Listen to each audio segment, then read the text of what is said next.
Good afternoon, ladies and gentlemen. Today I'll be going over the nonprofit organization known as the Wounded Warrior Program.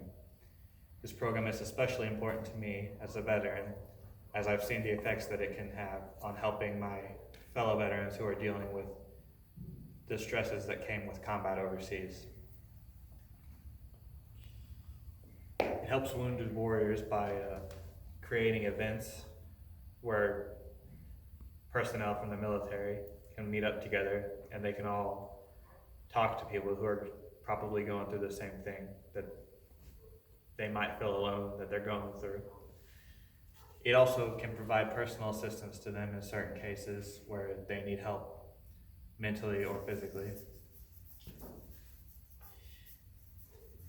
It's been around since 9/11, when we went to war in the Middle East to fight terrorism and to protect the people there.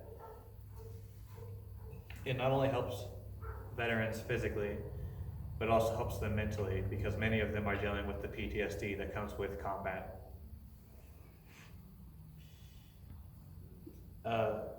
They conducted a medical journal, volume 179, issue number 3. It goes over how more and more veterans are surviving deadly combat encounters with enemy combatants because of our advancements in rapid combat medical treatments and also our advanced ballistic protection, such as flak jackets and Kevlar helmets.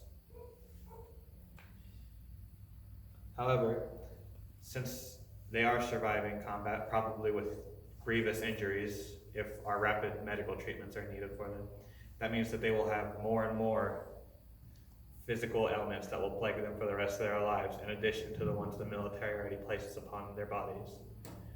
This does not even go into how many of them are also going to be dealing with mental issues,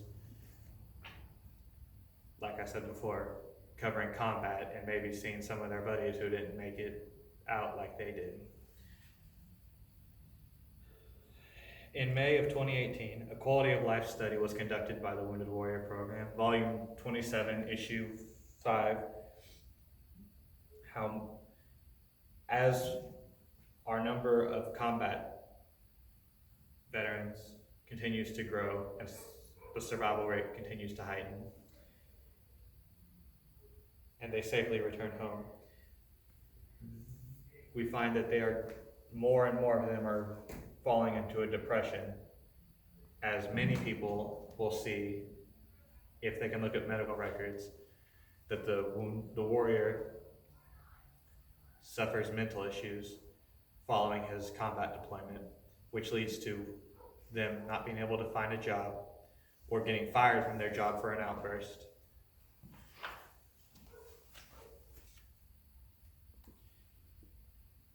This leads to a quality of life drop, as they have no money to pay their bills and pay for the things they need to survive. Quality of life drops lead to depression, and depression leads into abusing alcohol and drugs. Abusing alcohol and drugs can lead to a lower dip in quality of life, and eventually many of them commit suicide. This does not even go into account of how many become homeless. The latest reports given by the Veteran Association were 37,878 last year. I'm sure that those numbers will be even higher this year. Last year, the VA also released a report on how many veterans commit suicide daily. Last year, we were losing 20 veterans a day to suicide.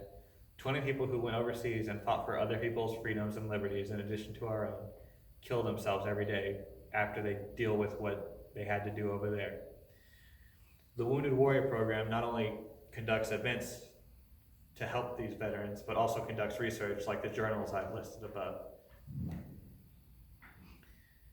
I hope that my presentation makes you think that the Wounded Warrior Program is one worth funding. Good night, ladies and gentlemen.